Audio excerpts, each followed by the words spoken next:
हरे कृष्णा कृष्ण कृष्ण हरे हरे, हरे राम राम राम हरे हरे। ओम नमो भगवते वासुदेवाय। ओम नमो भगवते वासुदेवाय।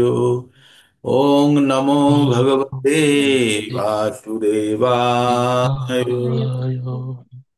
ओम अज्ञानतिमिरान्धस्य ज्ञानाञ्जनाशलाकया चक्षुरुन्मीलितं येन तस्मै श्रीगुरुवे नमः।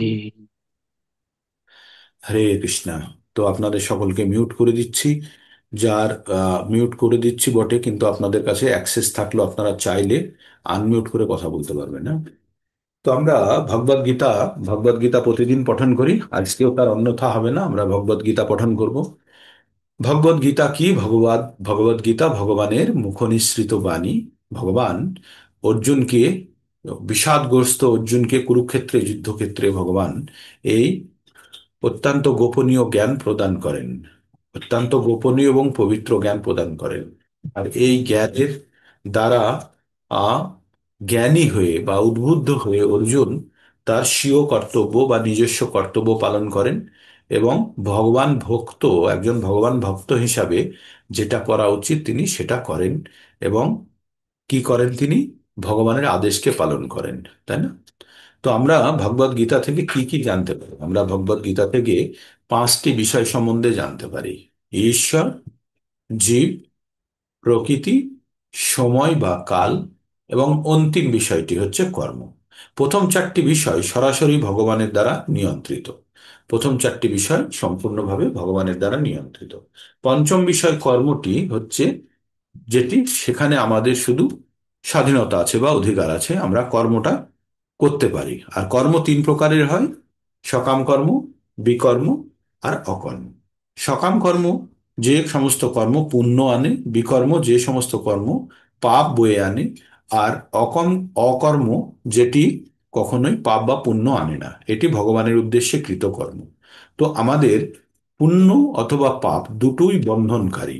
বন্ধনকারী মানে যদি কেউ পুণ্য করে থাকে, সেই পুণ্যের ফল ভোগ করার জন্য তাকে পুনরায় পৃথিবীতে ফিরে আসতে হবে, বা যদি পাপ করে থাকে তাহলে সেই পাপ ভোগ করার জন্য পুনরায় তাকে এই পৃথিবীতে ফিরে আসতে হবে। তাহলে পাপ আর পুণ্য বারবার মনুষ্যকে এই ধরাধামে ফিরিয়ে আনবে। তাই ভগবত ভক্তির মাধ্যমে যদি কেউ এই পাপ পুণ্যের ঊর্ধ্বে যেতে পারে, সেটি অকর্ম ধরনের কর্ম করে, তাহলে কিন্তু সে কোনো বন্ধনে থাকছে না। তাই আমরা বাঁচার জন্য আমাদের প্রতি মুহূর্তে কোনো না কোনো কর্ম করতে হবে।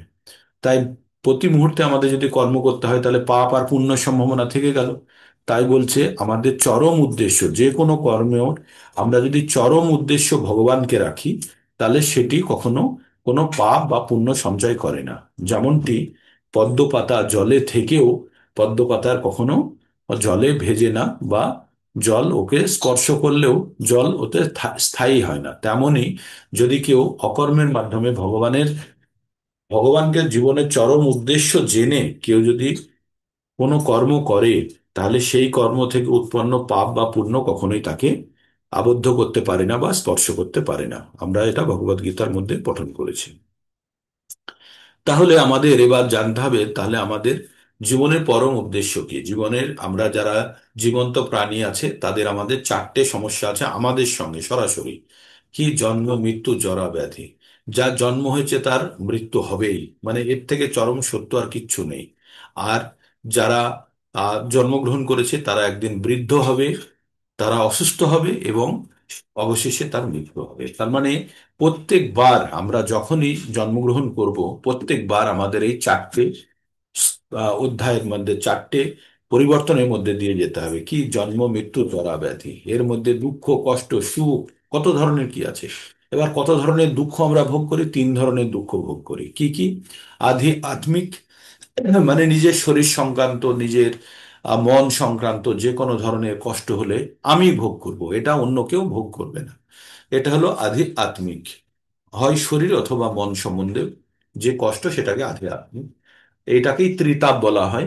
আদি ভৌতিক মানে হচ্ছে আশপাশের পরিবেশের কারণে যা কিছু হলো, এই যে দেশে স্ট্রাইক হলো, যে সার হলো, দেশে যুদ্ধ হলো, এগুলো আপনি তার জন্য সম্পূর্ণরূপে দায়ী নন, কিন্তু আপনি তার জন্য ভোগ করছেন।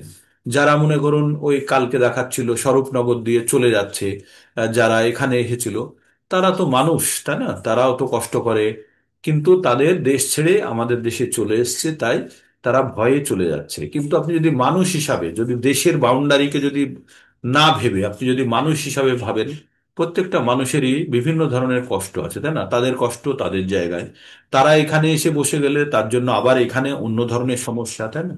তো প্রত্যেকটা মুহূর্তে আমাদের জীবনে কষ্ট আছে। দেখুন, রাশিয়া ইউক্রেন যুদ্ধে প্রচুর লোক মারা গেছে, দেশ একদম শেষ হয়ে গেছে। টিভিতে দেখবেন, গাজা বলে একটা জায়গা আছে যেখানে ইসরায়েল বোম ফেলে ফেলে একদম শেষ করে দিয়েছে, মরুভূমি বানিয়ে দিয়েছে, তার থেকেও খারাপ অবস্থা। তো 100 বছর লাগবে সেই জায়গাটাকে আবার বর্তমানে যেমন ছিল সেই অবস্থায় ফিরে আসতে, তাই না? তো তার মানে আমরা প্রত্যেকটা মুহূর্তে কিছু না কিছু কষ্টের মধ্যে দিয়ে যাচ্ছি। তো এই কষ্ট, তার মানে চারটে আমাদের নিজের সঙ্গে সরাসরি, আর তিনটে হচ্ছে একটা সরাসরি, আর আরো দুটো হচ্ছে, একটা হচ্ছে আদি ভৌতিক আর আদি দৈবিক, মানে ভগবানের দেওয়া ঝড় বৃষ্টি খরা, আহ তারপরে আপনার ভূমিকম্প, বন্যা, আহ, স- তারপরে আমাদের কখনো কখনো চলে আসে, বুলবুল, ইয়াস, তারপরে কত কি চলে আসে না, আইলা, কত কি সব চলে আসে, এসে আমাদের সব তছনছ করে দিয়ে চলে যায়। তবু আমাদের দেশে কম হয়, ফিলিপিন্স বা আমেরিকাতে প্রচুর প্রচুর পরিমাণে লোক এই প্রতি বছর এসে মারা যায়। তো এই কষ্টগুলো থাকবেই, কোথায় প্লেন অ্যাক্সিডেন্ট হয়ে গেল, ট্রেন অ্যাক্সিডেন্ট হয়ে গেল, প্রচুর লোক তাতে হতাহত হয় এবং মৃত্যুবরণ করে। তাছাড়াও নিয়মিত রূপে আপনারা যখন কখনো যদি হসপিটাল ভিজিট করেন কেউ, দেখবেন কি অবস্থা। দেখে, বাইরে থেকে দেখে বোঝা যাবে না এই ব্যক্তি অসুস্থ, সে কষ্ট পাচ্ছে, সে একদিক দিয়ে ইমার্জেন্সি দিয়ে ঢুকলো আর মর্চারি দিয়ে ডেড বডি হয়ে বেরিয়ে চলে আসলো, তাই না? তো প্রত্যেকটা মুহূর্তে আমাদের জীবনে সংকট আছে। যারা এই জীবন ভাবেন যে আমরা মানুষ জীবন অত্যন্ত সুখের, আনন্দ ভোগ করো, ক্ষণিকের আনন্দ ভোগ, কিন্তু কষ্টের দায়রাটা, কষ্টের বিস্তৃতি অনেক বেশি।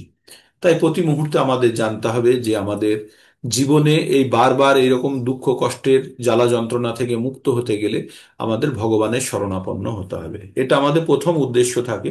কিন্তু এই উদ্দেশ্যের জন্য কাজ করতে করতে ধীরে ধীরে আমাদের লক্ষ্য পরিবর্তিত হয়। আমাদের লক্ষ্য প্রথমে থাকে আমাদের স্বার্থের, পরবর্তীতে লক্ষ্য পরিবর্তিত হয়ে ভগবানের সেবায় নিজেকে নিয়োজিত করার একটা ইচ্ছা তৈরি হয়, আর সেটাই হচ্ছে পরম উদ্দেশ্য। প্রথমত আমরা যান্ত্রিক উপায়ে ভগবত ভক্তি করার চেষ্টা করি, অনুশীলন করি, কিন্তু পরবর্তীতে কি হয়, আমরা সেই অনুশীলনের ফলে ধীরে ধীরে ভগবানের প্রতি আমাদের প্রেম জন্মায়, ভগবানের প্রতি ভক্তি জন্মায়, এবং সেই ভক্তিতে আমরা ধীরে ধীরে নিজেদেরকে নিয়োজিত করতে পারি। প্রথমে ফল লাভের আশাই করি, কিন্তু কিন্তু পরবর্তীতে যখন আরো আমাদের জ্ঞান পুষ্ট হয়, তখন জানি যে এই ফল যেগুলো আমরা চাইছি সেগুলো অতি তুচ্ছ, এর থেকেও বড় কিছু পাওয়া যেতে পারে, তাই না?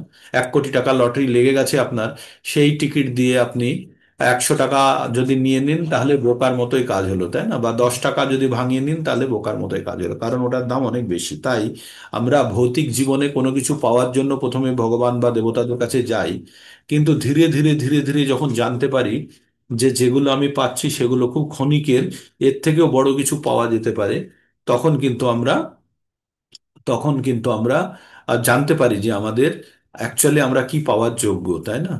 তো আমাদের ভৌতিক জীবনে আমরা যে সমস্ত জিনিস নিয়ে বর্তমানে চলি সেগুলো বেশিরভাগই সময় ক্ষণিকের সুখ প্রদান করলেও দীর্ঘকালীন আমাদের দুঃখ প্রদান করে থাকে। আর আমরা সব সময় একটি এমন জালে আটকে যাই যে যেখান থেকে বেরোনো ভীষণ কঠিন হয়ে যায়, তাই তো? তো আমরা ভগবদ গীতার মাধ্যমে আমরা জ্ঞান অর্জন করছি। ভগবদ গীতাকে 3টে অংশে ভাগ করা হয়েছে। প্রথম অংশ হচ্ছে এই কর্মযোগ, 1 থেকে 6 নম্বর অধ্যায় পর্যন্ত। তার মধ্যে আছে বিষাদ যোগ, সাংখ্য যোগ, কর্মযোগ, জ্ঞান যোগ, কর্মসন্ন্যাস যোগ এবং ধ্যান যোগ। 6টি অধ্যায় এইভাবে ব্যাখ্যা করা আছে। তারপরে 7 নম্বর থেকে আমাদের ভক্তি যোগ শুরু, 7 থেকে জ্ঞান বিজ্ঞান যোগ এবং অক্ষর ব্রহ্ম যোগ 8-এ। 9-এ ছিল গোপন রহস্য ও গৃহযোগ। দেন 10-এ ছিল আমাদের বিভূতি যোগ, 11ই বিরাট রূপ দর্শন এবং 12তে ভক্তিযোগ। তো এই ভক্তিযোগের আমরা অধ্যায়ে এসে পৌঁছে গেছি শেষে 12 নম্বর, আর 12 নম্বর অধ্যায়টি হচ্ছে ভক্তিযোগের শেষ অধ্যায়। তারপরে আমরা ধীরে ধীরে আমরা জ্ঞান যোগের দিকে প্রবেশ করব। তো তার মানে আপনারা ভক্তিযোগের শেষ অংশে চলে এসেছেন। ভগবদ গীতার যে মুখ্য বিষয় সেটি হচ্ছে ভক্তিযোগের বিষয়টি, আর সেই ভক্তিযোগের আপনারা সেই জায়গাতে চলে এসেছেন। আমরা 1 থেকে 7 নম্বর শ্লোক পর্যন্ত আমরা পড়ে ফেলেছি। তবে আপনাদের জ্ঞাতার্থে আমি একবার খুব দ্রুত 1 থেকে 7 নম্বর শ্লোক পর্যন্ত নিয়ে যাব। যেহেতু এগুলো আগে ব্যাখ্যা করা হয়েছে, তবুও অত্যন্ত গুরুত্বপূর্ণ, সেই জন্য বারবার আমি দ্রুত এগুলো পড়িয়ে নিয়ে চলে যাব। হ্যাঁ। তো ভক্তিযোগে 11 নম্বর অধ্যায়ের শেষে অর্জুনকে ভগবান কি বললেন? 55 নম্বর শ্লোকে ভগবান বললেন, এই অর্জুন বললেন, না, অর্জুনকে ভগবান বললেন, মৎ কর্ম কি শ্রী ভগবান উবাচ, মৎ কর্ম কৃত মৎ পরমা মদ ভক্ত সঙ্গ বর্জিতা নিরাবৈর সর্বভূতেষু যশ মামেতি পাণ্ডব। তো ভগবান এখানে বললেন যে তুমি আমার জন্য কর্ম করো, তুমি আমাকে জীবনের পরম লক্ষ্য লক্ষ্য বানাও। আর কি করো? আর তুমি আমার ভক্ত হও। তুমি সঙ্গ বর্জিত, মানে তুমি ভৌতিক সঙ্গ বর্জন করো। আর কি করো? সকলের প্রতি ভাবনা সম্পন্ন হও, হয়ে তুমি কি করো? সকলের সেবায় কল্যাণে রত থাকো, তাহলে তুমি অবশ্যই আমাকে প্রাপ্ত করবে। হুম। তো ভগবান এই বলে রেখে দিলেন। তখন অর্জুনের 12 নম্বর অধ্যায়ে এবার মনে হচ্ছে ভগবানকে কিভাবে আমি ভগবানের পুজো অর্চনা করব, ভগবানের কোন রূপে আমি ভগবানকে ডাকবো। তাই অর্জুন জিজ্ঞেস করলো যে ভগবানকে শ্রী অর্জুন উবাচ এবং সতত যুক্তায়ে ভক্তাস্তাম পর্যোপাসতে এ চাপ্যক্ষরম ব্যক্তম তেষাং কে যোগবিত্তমা। অর্জুন জিজ্ঞেস করলেন, এইভাবে নিরন্তর ভক্তিযোগে যুক্ত হয়ে সমস্ত ভক্তেরা যথাযথভাবে তোমার আরাধনা করেন, যারা ইন্দ্রিয়াতীত, মানে ইন্দ্রিয় দ্বারা যেটাকে জানা যায় না, তার মানে নিরাকার রূপের কথা বলছে, অব্যক্ত ব্রহ্মের উপাসনা করে, তাদের মধ্যে শ্রেষ্ঠ কি? তার মানে অর্জুন জিজ্ঞেস করলো, ভগবান আপনি আমাকে বলুন, যারা সাকার রূপে পুজো করে আর যারা নিরাকার রূপে পুজো করে তাদের মধ্যে কে শ্রেষ্ঠ যোগী? ভগবান বললেন, শ্রী ভগবান উবাচ ময়্যাবেশ্য মনোজে মাম নিত্য যুক্ত উপাসতে শ্রদ্ধায়া পরয়তে তাস্তে মে যুক্ত তমো মতা ময়্যাবেশ্য মনোজো মাম নিত্য যুক্তা উপাসতে শ্রদ্ধায়া পরয়তে তাস্তে মে যুক্ত তমো মতা। তো ভগবান বললেন, যারা যারা যারা তাদের মনকে আমার সবিশেষ রূপে, মানে আকার, ভগবানের যেখানে আকার আছে সেই রূপে নিবিষ্ট করে অপ্রাকৃত শ্রদ্ধা দ্বারা, শ্রদ্ধা সহকারে নিরন্তর ভগবানের উপাসনা করে, তারাই ভগবানের মতে শ্রেষ্ঠ যোগী। তার মানে কারা? ভগবান বললেন যে যারা ভগবানের সাকার রূপকে, ভগবানের মন বা তাদের মন এবং বুদ্ধি সমস্ত কিছু সমাহিত করে নিরন্তর ভগবানের সেবায় যুক্ত থাকে বা ভগবানের উপাসনা করছে, তিনিই সর্বশ্রেষ্ঠ যোগী, ভগবান বললেন। তারপরে যারা নিরাকার ব্রহ্মের পুজো করে তাদের সম্বন্ধেও বলছে, তে তত্ত্ব অক্ষরম নির্দেশম অব্যক্তম পর্যপাসতে সর্বত্রম সর্বত্র গম চিন্তম চ কুটলস্থ কুটস্থ চলম কুটস্থ অচলম ধ্রুবম সন্ন্য সংনি সংনিন সংনিয়মেন্দ্রিয় গ্রামম সর্বত্র সমবুদ্ধয়া তে পাপ্নুবন্তি মামেব সর্বভূত হিতে রতা। তো ভগবান কি বললেন? তে তু অক্ষরম অনির্দেশম অব্যক্তম পর্যপাসতে সর্বত্র গমচিন্তম চ কুটস্থ চলম ধ্রুবম সং নি সংনিয়মেন্দ্রিয় গ্রামং সর্বত্র সমবুদ্ধয়া তে পাপ্নুবন্তি মামেব সর্বভূত হিতে রতা। তো ভগবান এখানে বললেন যারা নিরক্ষ মানে নিরাকার ব্রহ্মের পুজো করেও ভগবানকে পাওয়া যেতে পারে, তার কন্ডিশন কি কি বলেছিলাম? 3টে কন্ডিশন। 1 নম্বর হচ্ছে ইন্দ্রিয় সংযত হতে হবে, 2 সকলের প্রতি সমভাবা সম্পন্ন হতে হবে, আর 3 হচ্ছে হবে সর্বভূতের কল্যাণে, প্রত্যেকের উপকারের জন্য চেষ্টা করতে হবে, সর্বভূতের কল্যাণে রত থাকবে। এইভাবে যে অক্ষর ভগবানের অক্ষয় নিরাকার ব্রহ্মের কেউ যদি পুজো করে, একদম মানে নিজেকে যদি সেই উপাসনায় নিজেকে যুক্ত করে, তবেও সে ভগবানকে পেতে পারে। তাহলে কন্ডিশনটা মাথায় আর থাকতে হবে আপনাদের, কি কি থাকতে হবে? সে ইন্দ্রিয় সংযম করে সকলের প্রতি সমভাবাপন্ন সম্পন্ন হয়ে, তারপরে কি করে, সে সকলের কল্যাণে রত, প্রত্যেকটা জীবের কল্যাণে রত। সেই রকম ব্যক্তি যদি নিরাকার ব্রহ্মের পুজো করে শ্রদ্ধা সহকারে, তাও সে ভগবানকে প্রাপ্ত করতে পারে। তারপরে ভগবান কি বললেন, এই নিরাকার ব্রহ্মের পুজো করলে কি হয়? তখন ভগবান বললেন, ক্লেশোধিকতরস্তেষাম অব্যক্ত আসক্ত চেতসাম অব্যক্ত হি গতির দুঃখান দেহ বদ্ধের বাপ্যতে। তো ভগবান বললেন যে অব্যক্তর যারা অব্যক্তর মানে নিরাকার ব্রহ্মের পুজো করে, তাদের ক্লেশ অধিকতরস্তেষাম, তাদের অধিক ক্লেশ হয়, তাদের কষ্ট অনেক বেশি, আর তাদের শারীরিক আর অন্তিমে তারা দুঃখই বেশি পেয়ে থাকে। তাই বলছে, যাদের মন ভগবানের অব্যক্ত নির্বিশেষ রূপের প্রতি আসক্ত, তাদের ক্লেশ অধিকতর হয়। অব্যক্তের উপাসনার ফলে দেহধারী জীবেদের কেবলই দুঃখ লাভ হয়। তার মানে আপনারা এখানে বুঝতে পারলেন যে অর্জুন প্রথমে জিজ্ঞেস করলো কোনটা ভালো, কে শ্রেষ্ঠ যোগী, নিরাকার বা আকার বা নিরাকারের যারা পুজো করে। ভগবান বললেন যারা সবিশেষ রূপের মানে ভগবানের রূপের পুজো করে তারাই, বা আকারে পুজো করে তারাই শ্রেষ্ঠ যোগী। তারপরে বললেন যারা নিরাকার ব্রহ্মের পুজো করে তারাও পেতে পারে, অসুবিধা কিছু নেই, কিন্তু তাদের ইন্দ্রিয় সংযত হতে হবে, তাদের সকলের প্রতি সমভাব সম্পন্ন হতে হবে। আর কি হতে হবে? আর হতে হবে যে আহ, কারোর প্রতি কোনো শত্রু ভাব থাকবে না। এই তিনটে জিনিস যখন থাকবে, দিয়ে সে যদি নিরন্তর তার আরাধ্য দেবতার বা ভগবানের যদি পুজো করে, তাহলেও সে ভগবানকে পেতে পারে। তারপরে ভগবান বললেন যে যারা নিরাকারের পুজো করে তাদের শারীরিক কষ্টই বেশি, শেষে তাদের দুঃখই লাভ হয় বেশিরভাগ ক্ষেত্রে, তাই না? তারপরে ভগবান এবার কি অর্জুনকে কি উপদেশ দিচ্ছেন শুনুন। এ তু সর্বাণি কর্মাণি এ তু সর্বাণি কর্মাণি ময়ি সন্ন্যাস্য মৎপরঃ অনন্যৈব যোগেন মাং ধ্যায়ন্ত উপাসতে তেষামহং সমুদ্ধর্ত মৃত্যু সংসার সাগরাৎ ভবামি না চিরাৎ পার্থ ময়্যাবেশিত চেতসাম। তো ভগবান কি বললেন? এ তু সর্বাণি কর্মাণি, বলছে তুমি সমস্ত কাজ আমাতে অর্পণ করো। মই সন্ন্যাস্য মৎপরা, আমাতে মৎপরায়ণ হয়ে, অনন্যৈব যোগেন, আমার প্রতি অনন্য যোগে যুক্ত হয়ে, মাং ধ্যায়ন্ত উপাসতে, বলে আমার সবসময় তুমি উপাসনা করো, ধ্যানপূর্বক আমার উপাসনা করো। এইবার তাহলে ভগবান কি বললো, সমস্ত কাজ আমাতে অর্পণ করো, আমাতে মতপরায়ণ হয়ে তুমি আমাতে আমাতে ধ্যান করো, শুধু আমারই ধ্যান করো, হ্যাঁ। আর এইভাবে তুমি এইরকম যোগে যদি যুক্ত হয়ে থাকো, তাহলে কি হবে? তখন ভগবান বলছেন, তেষাং সমুদ্ধার্থ মৃত্যু সংসার সাগরাত ভবামি না চিরাত পার্থ ময়্যাবেশিত চেতসাম।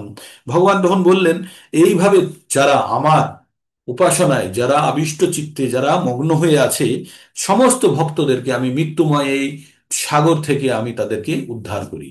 খুব বড় কথা ভগবান বললেন। আমাদেরকে কোথায় থেকে উদ্ধার করেন? এই যে আমাদের এই জগতের নাম কি? অনিত্য, দুঃখালয়ম আশাশ্বতম। আর এটাকে কি বলছে? মৃত্যু সাগর। এই এই যে আমরা ভবসাগরে পড়ে আছি, এই সাগরের প্রচুর জল, আর এই জলের মধ্যে আমরা সব সময় সাঁতার কাটছি, আর একটা দুটো যা পাচ্ছি খাচ্ছি, আর তাতে খুব আনন্দে আছি, এই তো পাচ্ছি। কিন্তু ভগবানকে যখন কেউ একদম সর্বতোভাবে ভগবানের চিন্তায় মগ্ন হয়ে, অনন্য যোগে আর কোনো কিছুর উপরে ভরসা না করে, যখন সে ভগবানের চিন্তায় সম্পূর্ণভাবে মগ্ন হয়ে ভগবানের আরাধনা করে, তখন ভগবান তাকে উদ্ধার করে। তাই ভগবান কি বললেন? তেষামহং সম উদ্ধার থা। এই রকম অবস্থায় যারা আছে, তাদেরকে মৃত্যু সংসার, আমরা যে সংসারে আছি সেই সংসারের নাম কি? মৃত্যু সংসার। এখানে আসলে প্রত্যেককে মৃত্যুবরণ করতেই হবে, তাই এই সংসার থেকে বেরোতে হবে। বেরোনোর জন্য কি আপনারা যে অ্যাক্টিভিটিস গুলো এখন যে কাজগুলো করছেন, এগুলি হচ্ছে মৃত্যু সংসার থেকে বেরোনোর রাস্তা। কি? ভগবানের আরাধনা করা, ভগবানের ভজনা করা, ভগবানের ভক্তি করা করে জন্ম মৃত্যুর আবদ্ধ থেকে যখনই বেরোবে, তখন আর তাকে পুনরায় মৃত্যু সংসারে আসতে হবে না। তাই ভগবান বললেন, আবার শ্লোকটি পড়ছি, খুব গুরুত্বপূর্ণ শ্লোক, আপনারা মুখস্থ করার চেষ্টা করবেন। এই তু সর্বাণি কর্মাণি ময়ি সন্ন্যাস্য মৎপরাঃ অনন্যৈব যোগেন মাং ধ্যায়ন্তো পাশতে তেষামহং সমুদ্ধর্তং মৃত্যু সংসার সাগরাৎ ভবামি না চিরাৎ পার্থ ময়্যাবেশিত চেতসাম। তারপরে ভগবান এই শ্লোকটি খুব বড় ব্যাখ্যা করেছেন। এইবার তারপরে ভগবান কি বললেন, কিভাবে ভগবানের প্রতি মন নিবেশ করতে হবে। কালকে আমরা পড়েছি এগুলো। ময়্যেব ময়্যেব মনোধস্য ময়ি বুদ্ধি নিবেশয় নিবাসয় শস্যি মামেব অথ ঊর্ধ্বন্না সংশয়। ময়্যেব মনোধস্য ময়ি বুদ্ধি নিবেশয় নিবাসয় শস্যি মামেব অথর্ধবন্না সংশয়। ভগবান বললেন, তুমি আমাতে মন নিবেশ করো, আমাতে বুদ্ধি আর মন নিবেশ করো, করে তুমি আমাতে সমাহিত হয়ে, মানে তোমার মন আর বুদ্ধি আমাতে নিবেশ করে বা সমাহিত যদি করতে পারো, তাহলে তুমি সর্বদাই আমার নিকটে বাস করবে। ময়্যব মন অধৎস, স্থির করা, মানে মনকে তুমি ভগবানে স্থির করো এবং বুদ্ধি নিবেশ করো। বুদ্ধি ভগবানের কাছে নিবেশ করা, নিবেশ করা মানে অর্পণ করা। তাহলে মন আর বুদ্ধি ভগবানের স্থির করে অর্পণ করতে হবে। করলে সে ভগবানের কাছে সে থাকবে, তাতে কোনো সন্দেহ নেই। ঠিক। তো এবার এই কথাটি অর্জুনকে বললেন, কিন্তু অর্জুন তো 3 নম্বরে বলে দিয়েছে। অর্জুন তো 3 নম্বরে কি বলেছে, যে মনকে কন্ট্রোল করা ভীষণ কঠিন। অর্জুন কি বলেছে? অর্জুন বলেছে যে চঞ্চলম হি মন কৃষ্ণ প্রমাথি বলবদ্ধিরম তস্যাহং নিগ্রহং মন্যে বায়ুরব সুদুষ্করম। তো বলেছে, অর্জুন বলেছে যে আপনি যে মনকে কন্ট্রোল করার কথা বলছেন, মনকে কন্ট্রোল করা ভীষণ কঠিন। মন অত্যন্ত চঞ্চল, তাই মনকে কন্ট্রোল করা যায় না, করা আমার পক্ষে অসম্ভব। আমি বায়ুকে হয়তো কন্ট্রোল করা সহজ ভাবি, কিন্তু মনকে কন্ট্রোল করা ভীষণ কঠিন। তখন ভগবান কি বলেছিলেন? ভগবান দুটো ফর্মুলা দিয়েছেন। বলছে, ভগবান বলেছিলেন দুটো ফর্মুলা। প্রথম ফর্মুলা দিয়েছিলেন যে চঞ্চলম হি মনকৃষ্ণ প্রমাথি বলবদ্ধিরম তস্যাং নিগ্রহ মন্যে বায়ুরূপ সুদুষ্করম। কে বলল? অর্জুন বলল। তার উত্তরে ভগবান বললেন, অসংশয়ং মহাবাহ, হে মহাবাহ অর্জুন, তুমি যেটা বললে সেটি সত্য, তাতে কোনো সন্দেহ নেই। মন দুর্নিগমম চরম, মনকে নিগ্রহ করা অত্যন্ত কঠিন, কিন্তু অভ্যাসে না তু কন্তেও বৈরাগ্যে না চ গৃহতে। অভ্যাসের দ্বারা এবং বৈরাগ্যের দ্বারা মনকে কন্ট্রোল করা যায়। তো আপনারা কি করছেন? অভ্যাস করছেন মনকে কন্ট্রোল করার জন্য। তাই ভগবান বললেন, অভ্যাসে না তু কন্তেও বৈরাগ্যে না চ গৃহতে। তাই মনকে কন্ট্রোল করতে গেলে আমাদের দুটো জিনিস লাগবে। একটা হচ্ছে বৈরাগ্য, ওই জিনিসের প্রতি আসক্তি কম করতে হবে যেটা আমাদেরকে টেনে নিয়ে চলে যাচ্ছে। আর 2 নম্বর হচ্ছে অভ্যাস। অভ্যাস করতে করতে হবে। তাই এই যে আপনারা সকাল 4টে, 4:30, 5টার সময় উঠে ভগবত ভক্তির ক্লাসে যুক্ত হন, এটা একটা অভ্যাসের অংশ। আর এইভাবে অভ্যাস যখন আরো তীব্র হতে থাকবে, তখন আপনাদের ভক্তিও ধীরে ধীরে, এই অভ্যাসের ফলে মন যখন স্থির হবে, তখন ভক্তির দিকেও আরো বেশি শক্ত হয়ে আপনারা অগ্রসর হতে পারবেন। তাই ভগবান কি বললেন? ময়্যেব মনো অধৎস ময়ি বুদ্ধি নিবেশয় নিবাসয় শস্যি মামেব অথ ঊর্ধ্বন্না সংশয়। তো বললেন, আমাতে মন তুমি স্থির করো, আমাতে মন বুদ্ধি তুমি নিবেশ করো, তুমি আমার নিকটে থাকবে, তাতে কোনো সন্দেহ নেই। তারপরের শ্লোকেই বলছেন ভগবান, জানেন অর্জুনের মন চঞ্চল, তাই বলছেন, তুমি যদি মন স্থির করতে না পারো, তাহলে তুমি কি করো? আমার জন্য কাজ করো। কিভাবে বলছে? বলছে, না, আমার জন্য তুমি ভক্তিযোগের অনুশীলনগুলো করো। কিভাবে করবে? অথ চিত্তং সমাধাতুং না শক্নোষি ময়ি স্থিরম অভ্যাস যোগেন তত মামিচ্ছাম তুম ধনঞ্জয়। ভালো। ভগবান কি বললেন? অথ চিত্তং সমাধাতুং না শক্নোষি মই স্থিরম।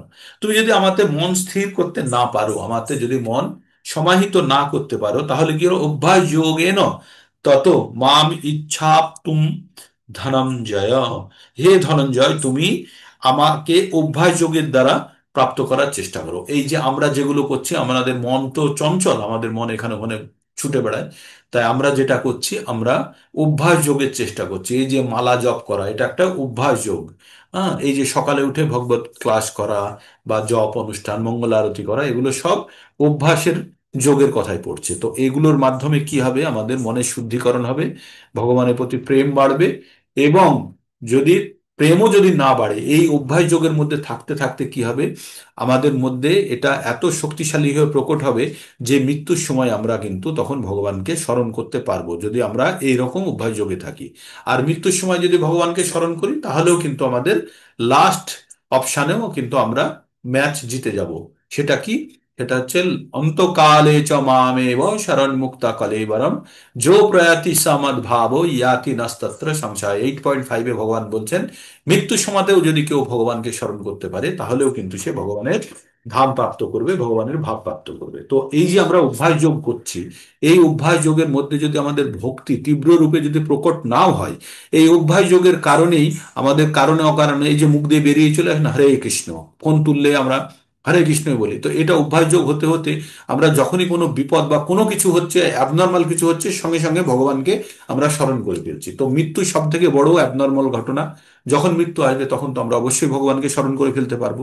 তাই এই অভ্যাস যোগের উপরে আমাদের ভীষণ যোগ দিতে হবে। এবার অর্জুনকে বলছেন, অথ চিত্তং সমাধাতং না শক্নোসি ময়ি স্থিরম। তুমি যদি আমাকে মন বুদ্ধি যদি স্থির করতে না পারো অভ্যাস যোগে না, তত মাম ইচ্ছাম তুম ধনঞ্জয়, তাহলে তুমি আমাকে পাওয়ার ইচ্ছা করো, অভ্যাস যোগের মাধ্যমে তুমি আমাকে পাওয়ার ইচ্ছা করো, তাহলেও তুমি আমাকে পেতে পারবে। তাহলে প্রথমে কি বললো, মন স্থির করো, আমাকে বুদ্ধি আমাতে নিবেশ করো, আমার কাছে থাকবে। যদি তা করতে না পারো, তাহলে কি করতে হবে, তুমি অভ্যাস যোগে যুক্ত হয়ে আমাকে পাওয়ার ইচ্ছা ব্যক্ত করো। এবার 10 নম্বরে বলছে, অভ্যাসে হো পার্থ অভ্যাসে অপি অসমর্থ ওসি মৎকর্ম পরমো ভব মদার্থয়োপি কর্মাণি কুর্বান সিদ্ধিম বাপ্স্যসি। ভগবান কি বললেন? অভ্যাসে হো, অভ্যাসে ওপি অসমর্থ। তুমি যদি অভ্যাস করতেও না পারো, প্রথমে কি বললো, আমাতে মন আর বুদ্ধি স্থির করো, তাহলে তুমি আমার কাছে থাকবে। যদি তুমি না পারো, তাহলে কি করো, তুমি অভ্যাস করো, কি ভক্তি যোগের অভ্যাস করো। অভ্যাস করে তুমি আমাকে পাওয়ার ইচ্ছা প্রকাশ করো, তাতেও পাবে। তুমি যদি অভ্যাসও না করতে পারো, ভগবান আবার আর এক লেভেল নিচে চলে এসছে, তুমি যদি অভ্যাসও না করতে পারো, তাহলে তুমি আমার জন্য কর্ম করো।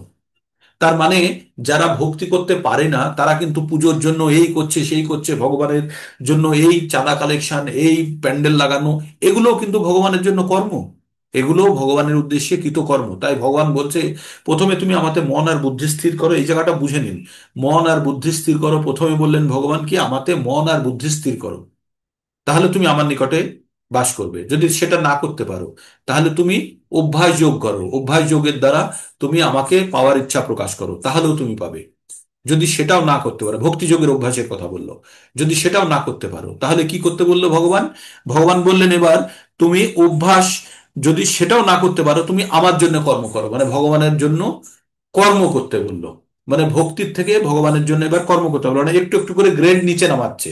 হুম, তুমি আমার জন্য কর্ম করো, আর তাহলে কি হবে, তাতেও তুমি সিদ্ধি লাভ করে আমার আমাকে প্রাপ্ত করবে বললো। তাহলে প্রথমে কি বললো, ভগবানে মন আর বুদ্ধি লাগাতে হবে, যদি না পারে তাহলে ভক্তি যোগের অভ্যাস করতে হবে, যদি সেটাও না পারে তাহলে বললো ভগবানের জন্য কর্ম করতে বললো, ভগবানের জন্য কর্ম করছে। এইবার ভগবান আবার বলছে, যদি সেটাও না করতে পারো, ভগবানের জন্য যদি কর্মও না করতে পারো, যে না আমি অফিসের চক্করে আমি ভগবানের জন্য কোনো কাজ করতে পারছি না, তখন কি বললো, তখন বলল ভগবান আবার বলছে, অথ এতদ অপি অশক্তম অথ অথ এতৎ অপি অশক্তমসি কর্তুম মদ যোগমাশ্রিতঃ সর্বকর্ম ফলত্যাগং তত কুরু যথাত্মবান। ভগবান কি বললেন, তুমি যদি তাও না করতে পারো, কি না করতে পারো, ভগবানের জন্য যদি কর্মও না করতে পারো, তাহলে তুমি যে কর্মটা করছো সেটা আমাকে অর্পণ করে তার ফলের আশা, ফলকে তুমি ত্যাগ করো, সংযত চিত্তে তুমি সে কাটা। মানে বুঝে নিন, প্রথমে বলল যে সম্পূর্ণভাবে একদম যোগীদের মতো হয়ে মন আর বুদ্ধি ভগবানে নিবেশ করে ভক্তি করতে। অর্জুন বললে অর্জুনের দ্বারা হবে না। তারপরে আমাদের মতো আমরা যেমন ভক্তি যোগের অভ্যাস করার চেষ্টা করছি, সেরকম ভাবে করো। সেটাও যদি না করতে পারে, তাহলে পুজোর সময় যারা খুব অনুষ্ঠান কর্তা, যারা খুব আয়োজনের জন্য এদিক ওদিক করে, সেই রকম কর্ম করো। 3 নম্বর বলে দিল, যদি সেটাও না করতে পারো, তুমি যেখানে কাজ করছো সেখানেই কাজ করো, তুমি কাজের ফল আমাকে অর্পণ করো। কাজের ফল আমাকে অর্পণ করো, এবং এবং কি করো তুমি, সমস্ত কর্ম আমাকে অর্পণ করে সংযত চিত্তে কর্মফল ত্যাগ করতে হবে। সংযত চিত্তে কর্মফল ত্যাগ করতে হবে, এটা কর্মযোগের অধ্যায় বা অংশের মধ্যে পড়ছে, তাহলেও ভগবানকে প্রাপ্ত করবে। তাহলে 4টে স্টেজ হয়ে গেল। 4টে স্টেজ বুঝতে পারলেন। প্রথমে হচ্ছে মন আর বুদ্ধি ভগবানে লাগিয়ে রাখা। 2 নম্বর কি হলো, যদি না করতে পারে তাহলে ভক্তি যোগের অভ্যাস করা। যদি সেটাও না করতে পারে তাহলে ভগবানের জন্য কর্ম করা। সেটাও যদি না করতে পারে তাহলে কি করবে, যে কর্মটা করবে সেটার ফল ত্যাগ করে ভগবানকে অর্পণ করবে। তাহলেও সে ভগবানকে প্রাপ্ত করতে পারবে। তো এই 4টে জিনিস আপনারা বুঝতে পারলেন না পারলেন না? কে বুঝতে পারেননি হাত তুলুন তো দেখি। এই 4টে জিনিস বুঝতে হবে। ভগবানে মন আর বুদ্ধি নিবেশ করা, যদি না হয় তাহলে অভ্যাসের দ্বারা ভগবানকে পাওয়া, অভ্যাস যোগের দ্বারা ভক্তি যোগের অভ্যাস করে। যদি তাও না হয় তাহলে ভগবানের জন্য কর্ম করা। যদি তাও না করতে পারে তাহলে যেখানে কাজ করছে সেখানেই কাজ করুক, কিন্তু কাজের ফল ভগবানকে অর্পণ করতে হবে, তাহলে সে ভগবান পারে। এই 4টে রাস্তা বলে দিয়েছে। তো এখানে আপনাদের বুঝতে কারো অসুবিধা আছে? এই 4টে মানে 4টে স্টেজের মাধ্যমেও ভগবান প্রাপ্ত করা যেতে পারে। কে বুঝতে পারেননি বলুন তো দেখি। আর না হলে সবাই বুঝেছেন, এই জায়গাটা আগে বুঝে নিতে হবে, তারপরে আমরা চলে যাব। এবার হয়ে গেছে, মানে ভক্তিযোগের বিশেষ জায়গাটা আমরা কভার করে ফেলেছি। এবার ভগবান বলবেন যে তার ভক্তরা কেমন হওয়া উচিত, সেটা আমরা পরবর্তীতে জানতে শুরু করব। এই অবস্থাতে দাঁড়িয়ে আপনারা কে বলতে পারবেন বলুন তো? এই 4টে বলুন তো। মহুয়া মাতাজি বলুন, এই 4টে ভগবান কি কি স্টেজ বললো? প্রথম স্টেজে বলুন কি বললো। প্রথমত হচ্ছে মন বুদ্ধি লাগিয়ে ভগবানের সেবা করা। আর তাও মন, যদি না করতে পারে, মন আর বুদ্ধি হ্যাঁ, লাগিয়ে ভগবানের যদি একনিষ্ঠ হয়ে ভগবানের ভজনা করে। একনিষ্ঠ ভগবানের, তাহলে ভগবত প্রাপ্তি হবে। আচ্ছা, দুই তারপরে? হচ্ছে অভ্যাস যোগ। অভ্যাস যোগের ও বশবর্তী হয়ে, অর্থাৎ অভ্যাস মাফিক কিছু কাজকর্ম করে ঈশ্বরের প্রাপ্তি করা তারপর যেতে পারে। ভক্তিযোগের মানে অভ্যাস। ঐশ্বর, ওই ভক্তিযোগের, অভ্যাস, মানে অভ্যাস করতে হবে। ভক্তিযোগের, ভক্তিযোগের হ্যাঁ, অভ্যাস। ভক্তি যোগের অভ্যাস। হ্যাঁ, আর যদি, তাও যদি না করা যায়, হ্যাঁ, তাহলে বললেন যে মানে ভগবানের উদ্দেশ্যে কৃতকর্ম করতে হবে। ভগবানের উদ্দেশ্যে না, ভগবানের জন্য। হ্যাঁ, উদ্দেশ্য সামটাইম বলতে, ভগবানের জন্য, হ্যাঁ, কি তো, হ্যাঁ, কৃতকর্ম জন্য কাজ করবে, ভগবানের জন্য কর্ম কাজ। করতে হবে, কর্ম করতে হবে। হয়ে তাও যদি না পারা যায়, তাহলে কর্মের ফল ত্যাগ করতে বলছেন, মানে কর্মটা ভগবানের উদ্দেশ্যে অর্পণ করতে। হ্যাঁ, এবার কর্মের ফলটা ত্যাগ করতে হবে, আর হুম, কর্মটা ভগবানের উদ্দেশ্য। সে নিবেদন করতে হবে। তার মানে কেউ যদি ভাবে, দেখুন এবার স্টেজ দিয়ে বলছি, একদম হলো সন্ন্যাসী, সে সব সময় মন লাগিয়ে বুদ্ধি লাগিয়ে ভগবানে একদম সমাহিত হয়ে আছে, সন্ন্যাসী চলে গেল। তারপরে মনে করুন যারা ভক্তি করছে, অবশ্য গৃহস্থ আছে বা কিছুটা ভক্তি করছে, তারা ভক্তিযোগের অভ্যাসগুলো করছে, 16 মালা জপ করছে, 4 নিয়ম পালন করছে, আমরা যেগুলো করার চেষ্টা করছি, এটা হুম, ভক্তিযোগ। এটাও যদি না করতে পারে তাহলে তখন ভগবান বলছে যে যখন কোনো অনুষ্ঠান হবে বা ভগবত ভক্তির প্রচার হচ্ছে, অমুক হচ্ছে তমুক হচ্ছে, সেই সব জায়গাতে তুমি সাহায্য করো, তাহলেও তুমি পেতে পারবে। সেটাও যদি না করতে পারে তাহলে বলছে যে আমি, আমার তাতেও সময় নেই, তো বলছে আমি কর্মক্ষেত্রে যাচ্ছি, আমি সকাল বিকেল কাজ করছি, আমি কাজের মধ্যেই ডুবে আছি। বলছে করো, কিন্তু কর্মের ফল আমাকে অর্পণ করো। কর্মের ফল কি? ধন উপার্জন। বলছে এবার আমাকে আমার এখানে ফেলো, যে যারা কর্ম করছে তারা যেন এই কাজটাকে আগে নিয়ে যেতে পারে।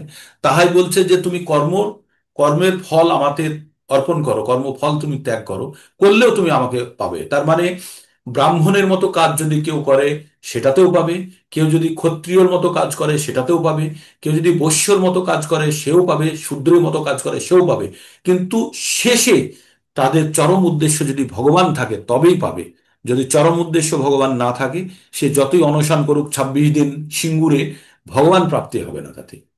হয়তো রাজ্য প্রাপ্তি হয়ে যেতে পারে, কিন্তু ভগবান প্রাপ্তি হবে না। তাই বলছে সমস্ত কর্ম ভগবানকে উদ্দেশ্য করে যখন কেউ করবে, তখন কিন্তু সে সেই কর্মগুলো, সে যে যে অবস্থাতেই আছে, সে কাজগুলো করলে কিন্তু সে ভগবানকে পেয়ে যাবে। তাহলে ভগবানের মন আর বুদ্ধি লাগালো। 2 নম্বর হলো ভক্তিযোগের অভ্যাস করলো। 3 হলো ভগবানের জন্য কর্ম করলো। চতুর্থ হলো যে ভগবানের জন্য কর্মও করতে পারছে না, তখন কি করলো, যে কর্ম করছে সেই কর্ম ফল ভগবানকে অর্পণ, সমস্ত কর্ম ভগবানকে অর্পণ করলো আর ফল ত্যাগ করলো। এই 4টে স্টেজের মাধ্যমে ভগবানকে পাওয়া যেতে পারে। তো এর মধ্যে সর্বশ্রেষ্ঠ আপনাদের কাছে সহজ কোনটা মনে হলো? 2 নম্বর, ভক্তিযোগের অভ্যাস করা, তাই না? ভক্তিযোগের সেই অভ্যাস, চেষ্টা। নিয়মিত রূপে ভক্তিযোগের অভ্যাস করা, 16 মালা জপ করুন, 4টে নিয়ম পালন করুন। একদম পাইপের মধ্যে ঢুকে গেলেই জল কিন্তু গন্তব্যস্থলে পৌঁছে দেবে, জলকে আর কিছু করতে হবে না। কিন্তু পাইপ যদি ফুটো হয়ে যায়, যদি সামান্য আমাদের মধ্যে লিকেজ এসে যায় আমাদের নিয়ম পালনের মধ্যে, তাহলে কিন্তু গন্তব্যস্থলের আগেই জল বেরিয়ে যাবে, তাই না? বা আমরা যখনই স্বাধীনতা ভোগ করতে চাইবো যে কেন আমি এই বাঁধনের মধ্যে থাকবো, তাহলে জল কিন্তু দূরে যেতে পারবে না, ওই পাম্পের মুখ থেকেই ছড়িয়ে পড়ে যাবে। তো আমাদেরকে যদি নির্দিষ্ট গন্তব্যস্থলে যেতে হয়, তাহলে আমাদের নিয়মের পাইপের মধ্যে দিয়ে যেতে হবে। নিয়মের পাইপ কি? 4টে নিয়ম। 4টে নিয়ম কি? 4টে নিয়ম হচ্ছে: আমিষ বর্জন, নেশা বর্জন, অবৈধ সম্পর্ক বর্জন, নেশা জুয়া লটারি পাশা ইত্যাদি বর্জন, আর 16 মালা জপ। বাস, খুব সাধারণ, ভক্তি খুব সহজ করে দিয়েছেন প্রভুপাদ। এইভাবে যারা, এগুলো হচ্ছে অভ্যাস।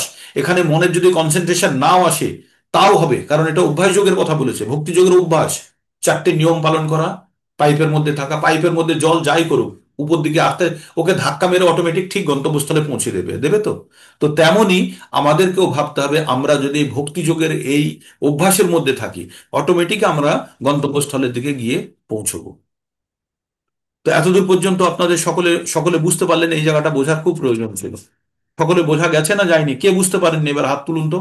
লজ্জা করবেন না, আপনি যখন হাত তুলবেন তখন অন্যরাও সেটি শুনে উপকৃত হবে। তার মানে আপনি, অর্জুন যে কাজটি করেছিল সেই কাজটি আপনি করতে যাচ্ছেন।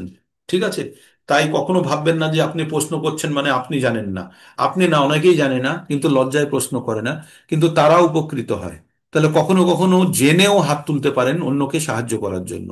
ঠিক? এ বুদ্ধিমত্তা। বিষয়টা বোঝা গেল প্রভু? হ্যাঁ। ঠিক। এইবার আমরা চলে যাব 12 নম্বর শ্লোকে। 12 নম্বরে কি বলছেন ভগবান? শ্রেয় হি জ্ঞানম অভ্যাসাৎ, শ্রেয় হি জ্ঞানং অভ্যাসাৎ, জ্ঞানাৎ ধ্যানম বিশেষ্যতে, ধ্যানাৎ কর্মফলত্যাগশ, ত্যাগত ত্যাগত শান্তিম অনন্তরম। কি বললেন? শ্রেয় হি জ্ঞানম অভ্যাসাৎ, জ্ঞানম ধ্যানম বিশাস্যতে, ধ্যানাৎ কর্ম ফলত্যাগশ, ত্যাগত শান্তিম অনন্তরম। বললো এর মধ্যে এই যে আমরা 4টে পদ্ধতির কথা বললাম, আগে বললাম না, ভগবানে মন নিবেশ করা, অভ্যাস, ভক্তিযোগের অভ্যাস করা, ভগবানের জন্য কাজ করা, আর শেষে আমরা কি বললাম? যে যে কাজই করো কর্মফল ত্যাগ করো আর ভগবানকে অর্পণ করো। এই 4টে পদ্ধতির যে কথাগুলো বললাম, এগুলো বিভিন্ন যোগকে ডিফাইন করে, লাস্টেরটি কর্মযোগের মধ্যে পড়ে যায়, ঠিক আছে? আর প্রথমটি চলে যায় সম্পূর্ণরূপে ধ্যান যোগের মধ্যে, তারপর একটি জ্ঞান যোগের অংশ বা ভক্তি যোগের অংশ থাকে, 3 নম্বরটা জ্ঞান আর ভক্তি মিশ্রিত থাকে। তাই বলছে, তুমি এই প্রকার অভ্যাস করতে যদি সক্ষম না হও তাহলে জ্ঞানের অনুশীলন করো। শেষে কি বললো ভগবান? প্রথম 4টে যদি না করতে পারে তাহলে কি করতে বললো? জ্ঞানের হুম। অনুশীলন। জ্ঞান থেকে অবশ্য ধ্যান শ্রেষ্ঠ, ধ্যান থেকে কর্মফল ত্যাগ শ্রেষ্ঠ, কেননা এইরকম কর্মফল ত্যাগে শান্তি লাভ হয়। তো প্রথম 4টে যদি না করতে পারে তাহলে কি বললো? জ্ঞান যোগের অনুশীলন করো, তাতেও যদি কিছুটা শুদ্ধিকরণ হবে। এবার কি কি বললেন তার মধ্যে? জ্ঞান থেকে ধ্যান শ্রেষ্ঠ, আর ধ্যানের থেকে কর্মফল ত্যাগ শ্রেষ্ঠ, কেননা হুম। এই প্রকার কর্মফল ত্যাগে শান্তি লাভ হয়। যখন সবকিছু আমরা ভগবানের উদ্দেশ্যে অর্পণ করে দেবো তখন নিজস্ব বলে কিছু থাকে না। তখন কি মনে হয়, যখন আমি সবকিছু চলে যাই, দিয়ে দিয়েছি, তখন তার কাছেই চলে যাই, তাই না? তখন আর পিছন দিকে কোনো টান নেই। আপনি বোচকা বুচকি নিয়ে আপনি যাচ্ছেন, এবার গিয়ে যেখানে পৌঁছেছেন সেখানে অনেক গাড়ি দাঁড়িয়ে আছে, অনেকগুলো গাড়ি দাঁড়িয়ে আছে, তাই না? এবার গাড়ির যারা প্যাসেঞ্জার চাই তারা জোর করে টেনে নিয়ে চলে যায় না? তো একজন আপনার বাক্স টাক্স নিয়ে, বাক্স প্যাটরা নিয়ে ওর গাড়িতে ভর্তি করে দিয়েছেন, তাহলে কি আপনি ওগুলো নামিয়ে নিয়ে অন্য গাড়িতে বসবেন? না, আপনি বলবেন ঠিক আছে আমি ওতেই বসে যাই, তাই না? ওই গাড়িতেই বসে যাই। তো তেমনি ভগবান কি বলছেন? যে যে কর্মফল ত্যাগ করা বা কর্ম ভগবানকে অর্পণ করে দেওয়া, তাহলে আপনার পিছনে কিছু থাকলো, বাকি থাকলো? তাহলে আপনার যখন বাক্স প্যাটরা ভগবান নিয়ে নিয়েছে তাহলে ওখানেই চলে যাওয়া যাক। তো এইভাবেই ভাবতে পারেন। তাই ভগবান কি বললেন? শ্রেয়ই জ্ঞানম অভ্যাসাৎ, জ্ঞানাৎ ধ্যানম বিশেষ্যতে, ধ্যানাৎ কর্ম ফলত্যাগ, ত্যাগ ত্যাগাৎ শান্তিম অনন্তরম, যে ত্যাগের থেকে অনন্তকালের জন্য শান্তি হয়ে যাবে, যখন আপনার পিছু টানের জায়গায় থাকলো না, তখন সে চরম শান্তির জায়গাতে চলে যাবে। এইবার এইবার 13 থেকে আমরা 20 পর্যন্ত পড়ব, যে ভগবানের যারা ভক্ত হয় তারা কি ধরনের তারা ব্যবহার করে বা কি ধরনের তাদের নেচার হয়। হ্যাঁ, এতদূর পর্যন্ত বোঝা গেল। তাহলে আমরা এই যে 8 থেকে 12 নম্বর 5টি শ্লোক পড়লাম, 5টি শ্লোকের কিন্তু স্টেজগুলো মনে রাখতে হবে। প্রথমে হচ্ছে মন, আমি বারবার বলছি, মন আর বুদ্ধি ভগবানে নিবেশ করলে ভগবানের কাছে বাস করবে। যদি তা না করতে পারে, তাহলে কি করবে? ভক্তিযোগের অভ্যাস করবে। ভক্তিযোগের অভ্যাস যদি না করতে পারে, ভগবানের জন্য কর্ম করবে। যদি সেটাও করতে না পারে, তাহলে যেখানে কর্ম করছে সেই কর্মই করুক, কিন্তু কর্মের ফল ভগবানকে অর্পণ করবে, আর কর্মফল ত্যাগ করবে। কর্মটি ভগবানকে অর্পণ করে কর্মফল ত্যাগ করবে। যদি তাও করতে না পারে, তাহলে বলছে কি, জ্ঞান যোগের তুমি অনুশীলন করো, জ্ঞান যোগের অনুশীলন করো, তাতেও তুমি পারবে। তারপরে বললেন যে ধ্যানের থেকে জ্ঞান শ্রেষ্ঠ, জ্ঞানের থেকে কর্ম শ্রেষ্ঠ, বললো না? জ্ঞান থেকে ধ্যান শ্রেষ্ঠ, সরি, জ্ঞান থেকে ধ্যান শ্রেষ্ঠ, আর ধ্যানের থেকে কর্ম ফল ত্যাগ করা শ্রেষ্ঠ। কারণ এই কর্মফল ত্যাগেই শান্তি পাওয়া যায়। যখন আপনার বাক্স প্যাঁটরা যে গাড়িতে তুলে দিয়েছেন, সেই গাড়িতে যাওয়াই আপনি শ্রেয় ভাববেন, কারণ আপনারা টেনশন থাকবে না যে অন্য গাড়িতে আমার বাক্স প্যাঁটরা আছে আর এই গাড়িতে আমি যাচ্ছি, ওটা হারিয়ে গেল নাকি না। যখন আপনি সবকিছুই ভগবানকে অর্পণ করে দিয়েছেন, তখন ভগবানে মন নিবেশ করা সহজ হয়। তাদের শান্তি থাকে। এইবার আমরা 13 থেকে আমরা পড়বো, 13 থেকে 20 পর্যন্ত আমরা পড়বো, যে শ্লোকগুলি বিশেষ গুরুত্বপূর্ণ। এইবার ভক্তের কিরকম কোয়ালিটি থাকে, গুণ থাকে, এবার ভগবান বলছেন, অদ্বেষ্টা সর্বভূতানাং মৈত্র করুণ এব চ, নির্মম নিরহংকার সম দুঃখ সুখ ক্ষমী, সন্তুষ্ট সততং যোগী যথাত্মা দৃঢ় নিশ্চয়, ময়্যর্পিত মনোবুদ্ধির जो भक्त जो भक्त जो भक्त जो मद भक्त समे प्रियो, संतुष्ट सततं যোগী যথাত্মা দৃঢ় নিশ্চয়, ময়ি অর্পিত মনোবুদ্ধির যো মদ ভক্ত সমে প্রিয়। তাহলে ভগবান বললেন কোন ভক্ত তার অত্যন্ত প্রিয়। বলছে অদ্বেষ্টা, মানে কারুর প্রতি কোনো দেশ করে না, কাউকে ছোট বড় দেখে না, কারুর প্রতি ঘৃণা নেই, সকলকে সমান দেখে। কাদের? সর্বভূতেষু, প্রত্যেকটা জীবকে সমান দেখে। সে পিঁপড়ে হোক, মানুষ হোক, কুকুর হোক, শেয়াল হোক, কারোর প্রতি কোনো দেশ নেই। জানে প্রত্যেকেই আত্মা, আর আত্মা মানে একই প্রকার আত্মা। তাই কারোর প্রতি কোনো রকমের দেশ ভাব নেই। দেশ মানে হচ্ছে হিংসা ভাব নেই। ঠিক, সর্বভূতানাম, প্রত্যেকটা জীবের মৃত্যু করো নৈবচ, প্রত্যেকের প্রতি দয়া আছে এবং বন্ধু ভাব সম্পন্ন। তাই বলছে নির্মম, মানে আমার তো বোধ নেই, নির্মম। আমরা বলি না নির্মম হত্যাকাণ্ড, নির্মম মানে যেখানে, এখানে খারাপ কথা, নির্মম কিন্তু কোনো খারাপ কথা নেই। নির্মম যেখানে আমার নয়, আমার নয় মানে আমার তো বোধ থেকে মুক্ত হওয়া। সব জিনিস আমরা আঁকড়ে ধরি না, আমার আমার আমার আমার করে। তাই বলছে নির্মম, মানে এখানে যে আমার মম ভাবটা যেখানে নেই, সেটাকে বলছে নির্মম। আর তখনই আমরা সেটাকে বলি না নির্মম মানে হচ্ছে সব সময় কষ্টদায়ক, সকলকে হত্যা করে, নির্মম ভাবে হত্যা করে, কারণ সে নিজের ভাবে না, তাই সে করতে পারে, তাই না? সেই জিনিসটাকে এখানে বলছে নির্মম, মানে আমার তো বোধ থেকে রহিত হয়ে। নিরহংকার, কোনো রকমের অহংকার নেই, যে কোনো উপাধি নেই মনের মধ্যে, আমি লম্বা বেটে কালো ফর্সা, ব্রাহ্মণ ক্ষত্রিয় বৈশ্য শূদ্র গরিব, বড় লোক, কোনো রকমের অহংকার নেই। এগুলো সব অহংকার, মিথ্যা অহংকার, এগুলোকে উপাধি বলা হয়। ঠিক আছে? তো এই উপাধির জন্য চৈতন্য চরিতামৃততে একটা খুব ভালো শ্লোকা আছে, ভগবান ভক্তি করতে গেলে এইগুলোর বাইরে যতক্ষণ না কেউ বেরোচ্ছে, ততক্ষণ পর্যন্ত ভক্তি করতে পারবে না। কি বলছে সেখানে? সর্ব উপাধি বিনির্মুক্তং তৎপরার্থেন নির্মলাং ঋষিকেন ঋষিকেশ সেবনাং ভক্তির উচ্চতে। ভক্তি কাকে বলে? বলছে সর্ব উপাধি বিনির্মুক্তম, সব ধরনের উপাধি থেকে মুক্ত হতে হবে। কি কি উপাধি আমাদের? লম্বা বেটে কালো ফর্সা, আমেরিকান ইন্ডিয়ান, হিন্দু মুসলমান খ্রিস্টান বৌদ্ধ জৈন, ব্রাহ্মণ ক্ষত্রিয় বৈশ্য শূদ্র, এগুলো সব আমাদের উপাধি। এইগুলো দিয়ে আমরা নিজের পরিচয় ব্যক্ত করার চেষ্টা করি, তাই না? তো বলছে এই উপাধির বাইরে বেরোতে হবে আমাদের। বেরিয়ে কি ভাবতে হবে? আমরা ভগবানের অংশ, ভগবানের দাস, ভগবানের সেবা করাই আমাদের পরম কর্তব্য। তাই এখানে কি বলছে, অদ্বেষ্টা সর্বভূতানাম, প্রত্যেকটা জীবের প্রতি সমান ভাব, তাদেরকে কখনো দ্বেষ করা নয়। প্রত্যেকটা জীবের মৈত্র, মৈত্র করুণ এবচ, মৈত্র মানে হচ্ছে বন্ধু ভাব থাকবে, আর তাদের প্রতি দয়া থাকবে, করুণা থাকবে। নির্মম, এবার নিজস্ব বোধ থাকবে না, মানে আমাত্ম বোধ থাকবে না, মমত্ব বোধ থাকবে না, যে আমার এই জিনিসটা, এই বোধ থাকবে না। নিরহংকার, কোনো অহংকার থাকবে না। সম দুঃখ সুখ সুখী, সব সময়তে দুঃখ এবং সুখে একই রকম অবস্থায় থাকে। হ্যাঁ, দুঃখ ক্ষমী, ক্ষমাশীল। তো তারপরে বলছে এই রকম অবস্থায় যে থাকে, সন্তুষ্ট শততং যোগী, যথাত্মা দৃঢ় নিশ্চয়, এই রকম অবস্থায় যোগী সবসময় সন্তুষ্ট থাকে, আর মনকে দৃঢ় নিশ্চয় করে। মই অর্পিত মনোবুদ্ধির যো ময়ে, যো ম ভক্ত মদভক্ত সমে প্রিয়। আর এই রকম ভক্ত যে সব সময় আমাতে মন আর বুদ্ধি লাগিয়ে রেখেছে, এরকম ভক্ত আমার অত্যন্ত প্রিয়।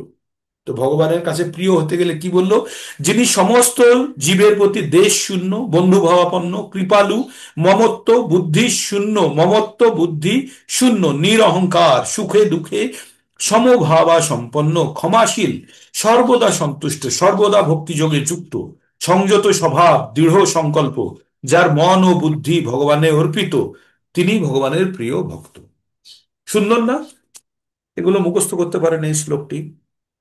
তারপরে 15 নম্বরে কি বলছে, যস্মান্নোদ্দিজ্যতে লোকো লোকান্নোদ্দিজ্যতে চজ, হর্ষ অমহর্ষ ভয়োদ্বেগর মুক্ত, সজ চ মে প্রিয়, যশ চ মে প্রিয়। কি বললো, যস্মান্নোদ্দিজ্যতে লোকো লোকান্নোদ্দিজ্যতে চজ, যে অন্য দ্বারা উত্তেজিত হয় না, অন্য কেউ খোঁচাচ্ছে উত্তেজিত হবে না, বা অন্য কেউ খোঁচাবে না, বা অন্য কেউ কষ্ট দেবে না, সে নিজেও অন্যের দ্বারা উত্তেজিত হয় না, বা সে নিজেও কাউকে উত্তেজিত করে না। কি বলছে, হর্ষ অমহর্ষ, হর্ষ মানে হচ্ছে খুশি, অমহর্ষ মানে হচ্ছে অখুশি, মানে দুঃখ আর কষ্ট, সুখ আর দুঃখ, এই দুটো অবস্থাতে ভয় আর উদ্বেগ, ভয় আর অভয়, মানে ভয়েও কিছু হয় না, অভয়েও সবসময় অভয় থাকে, উদ্বেগ মুক্ত, তিনি আমার অত্যন্ত প্রিয়। তাহলে ভগবানের প্রিয় হতে গেলে কি হবে, যে উদ্বেগ প্রাপ্ত হন না, এবং কারোর দ্বারা কাউকে উদ্বেগ প্রাপ্ত করেও না, আর কারোর দ্বারা উদ্বেগ প্রাপ্ত হন না, হন না। এইরকম ব্যক্তি যিনি হর্ষ, হর্ষ মানে হচ্ছে খুশি, হর্ষ ক্রোধ ভয় এবং উদ্বেগ থেকে মুক্ত, সে কখনো খুব খুশিও নয়, ক্রোধ নেই, উদ্বেগও নেই, এগুলো থেকে সে মুক্ত, সে অত্যন্ত প্রিয়। তাহলে ভগবানের প্রিয় হতে গেলে কি থাকতে হবে, তার মধ্যে থাকলে হবে না ভয়, তার মধ্যে ক্রোধ, আর সে অত্যন্ত খুশি সবসময়, সেটাও যে কি কারণে, সেটা সে কারণটাও যেন তার না থাকে। তিনি কোনো কাউকে উদ্বেগিত করবে না, কাউকে খুঁচিয়ে উত্তেজিত করবে না, এবং সে নিজেও কারোর দ্বারা উদ্বেগ প্রাপ্ত হবে না। এইরকম ব্যক্তি ভগবানের অত্যন্ত প্রিয়। তারপরে ভগবান কি বলছেন, তারপরেরটা বলছেন, অনাপেক্ষ শুচির দক্ষ উদাসীন গত ব্যথ সর্বরাম্ভ পরিত্যাগী যো মদ ভক্ত সমে প্রিয়। ভগবান বলছে, যিনি শুচি, অনপেক্ষ, যিনি নিরপেক্ষ, শুচি সবসময় পবিত্র থাকে, দক্ষ মানে পটু, উদাসীন কোনো জিনিসের প্রতি আসক্তি রহিত, উদ্বেগ শূন্য, কোনো জিনিস তাকে উত্তেজিত করতে পারে না, সমস্ত কর্মের ফল ত্যাগী, সমস্ত কর্ম ভগবানকে অর্পণ করে বসে আছে, সেই রকম ভক্ত ভগবানের অত্যন্ত প্রিয়। তাই বলছে, অনপেক্ষ শুচির দক্ষ উদাসীন গত ব্যথ সর্বরাম্ভ পরিত্যাগী যো মদভক্ত সমে প্রিয়। তো কি বললো, যিনি নিরপেক্ষ, সূচি, দক্ষ, উদাসীন, উদ্বেগ শূন্য, সমস্ত কর্মের ফল থেকে তিনি অত্যন্ত প্রিয় ভক্ত। তো এইভাবে ভগবান আরো 3-4টে বলে দেবেন, বলে এই অধ্যায় শেষ হয়ে যাবে। তো কালকে শেষ হবে, আজকে আর হবে না, আজকে এখানে আমরা শেষ করলাম। তার মানে 12 নম্বর অধ্যায়ের জিনিসটা কি বুঝলেন, 3টে অংশে ভাগ করতে পারি আমরা, তাই না? 3টে অংশে ভাগ করতে পারি। প্রথম অংশটি গেল, ভগবানকে জিজ্ঞেস করলো যে সাকার ভালো না নিরাকার ভালো। ভগবান বলল যে সাকার নিরাকার দুটোই ভালো, কিন্তু সাকার যদি কেউ করে সে শ্রেষ্ঠ যোগী, আর নিরাকার যদি করে তার জন্য কষ্ট বেশি, তাই না? কিন্তু নিরাকার তারা পেতে পারে, তাদেরকে কি করতে হবে, ইন্দ্রিয় সংযত হতে হবে, তারা সকলের প্রতি সমভাবা সম্পন্ন হতে হবে, কারোর প্রতি শত্রুতা ভাব থাকলে হবে না, আর সকলের হিতের জন্য, কল্যাণের জন্য কাজ করবে। এইরকম ব্যক্তিরাও কিন্তু ভগবানকে প্রাপ্ত করতে পারে। তারপরে বললো এই রকম কাজে যারা যুক্ত হয়ে সর্বদা ভগবানের মন আর বুদ্ধি নিবেশ করে বসে আছে, তাদের ভগবান কি করে, মৃত্যু সংসার থেকে তাদেরকে উদ্ধার করে। তারপরে ভগবান বলল যারা ভগবানের মন আর বুদ্ধি নিবেশ করে রেখেছে তারা ভগবানের নিকটে বাস করে। যারা তা করতে পারে না, তারা কি করে, ভগবানের উদ্দেশ্যে ভক্তি যোগের অভ্যাস পালন করে। যদি সেটাও না করতে পারে তাহলে কি করে, ভগবানের জন্য কর্ম করে। সেটাও যদি না করতে পারে তাহলে কি করবে, সে নিজে যে কর্মটা করছিল সেটাই করে, কিন্তু সেটি ভগবানকে অর্পণ করে দেয় এবং ভগবানের ফল ত্যাগ করে দেয়, ভগবানের প্রতি সে ফলকে অর্পণ করে দেয় বা কর্ম ফল ত্যাগ করে দেয়। সেটাও যদি না পারে তাহলে কি বলছে, তুমি জ্ঞান যোগের অনুশীলন করো। জ্ঞান যোগের অনুশীলন, তারপরে বললেন জ্ঞান যোগের থেকে ধ্যান যোগ শ্রেষ্ঠ, আর ধ্যানের থেকে কর্ম ফল ত্যাগ শ্রেষ্ঠ, আচ্ছা। কারণ তার থেকে শান্তি পাওয়া যায়। তারপরে ভগবান চলে গেলেন 13-তে। 13-তে গিয়ে কি বললেন ভগবান, বললেন সমস্ত জীবের প্রতি দেশ শূন্য, বন্ধুভাব সম্পন্ন, কৃপালু, মমত্ব বুদ্ধি শূন্য, নিরহংকার, সুখ দুঃখে সমাভাব সম্পন্ন, ক্ষমাশীল, সর্বদা সন্তুষ্ট, সর্বদা ভক্তি যোগে যুক্ত, সংযত স্বভাব, দৃঢ় সংকল্প, যার মন এবং বুদ্ধি সর্বদা ভগবানে অর্পিত, তিনিই ভগবানের প্রিয় ভক্ত।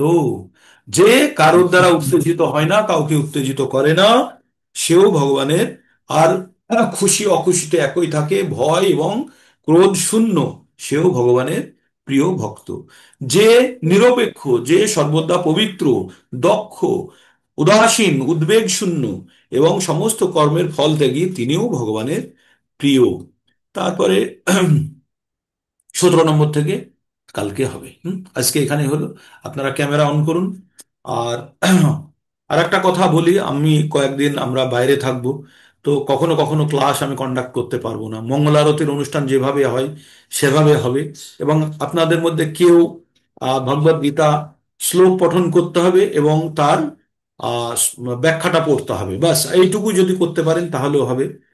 পুরনো পাঠের যেগুলো আমাদের পুরনো, এই 12 নম্বর অধ্যায় আপনারা করবেন পঠন করিয়ে, আর একজনকে দায়িত্ব নিয়ে এটা পঠন করতে হবে, ঠিক আছে? যেদিন আমি ট্রেনে থাকবো বা যেদিন আমি কোনো কারণে যোগ করতে পারবো না, সেদিন আপনাদের করার জন্য তৈরি হতে হবে। এবার কে কে এরকম করতে পারবেন আমাকে ব্যক্তিগতভাবে আপনারা মেসেজ করুন, যে আমি চেষ্টা করে দেখতে পারি বা এরকম, তাহলে যা কিছু বাকি ছোটখাটো টিপস বা ট্রেনিং এর দরকার সেটা আপনাদেরকে আমি বলে দেবো।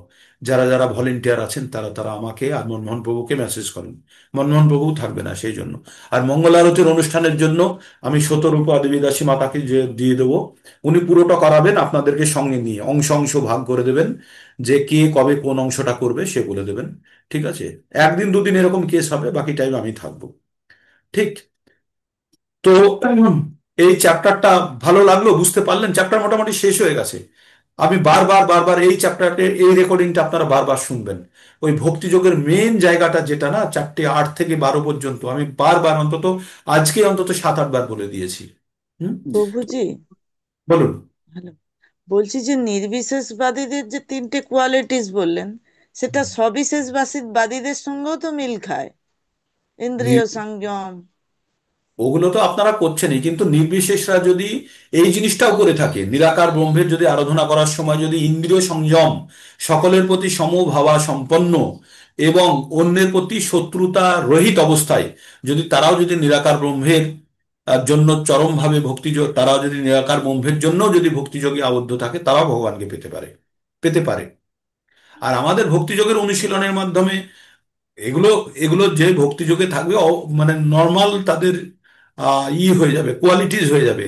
কারোর প্রতি দেশ করা প্রবণতা নষ্ট হয়ে যাবে, কারোর প্রতি, সকলের প্রতি সমভাবা সম্পন্ন হয়ে যাবে, এবং এগুলোতেও ঠিকই বলেছেন, এগুলোতেও ভক্তিযোগের মধ্যে যারা এসে যায় এই কোয়ালিটিগুলো অটোমেটিক তৈরি হয়ে যায়, আর ওখানে করতে গেলে ওইগুলো লাগবেই।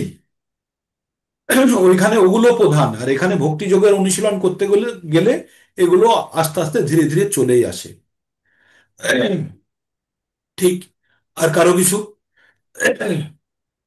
হরে কৃষ্ণা। সংখ্যা কিন্তু খুব কম, 17 জন, মানে খুব কষ্টদায়ক। শীতে কেউ ঘুম থেকে উঠতে চাইছে না, তাই না? হ্যাঁ, শীতে কেউ উঠতে চাইছে না। ঠিক আছে, ক্যামেরা অন করেছেন, একটা স্ন্যাপ হয়ে যাক। আর এখানে বিরতি নিচ্ছি আজকে, আবার পরবর্তী ক্লাসে আমরা আবার একসঙ্গে কানেক্টেড হব। হরে কৃষ্ণা, হরে কৃষ্ণা, কৃষ্ণ কৃষ্ণ হরে হরে, হরে রাম রাম রাম, হরে হরে।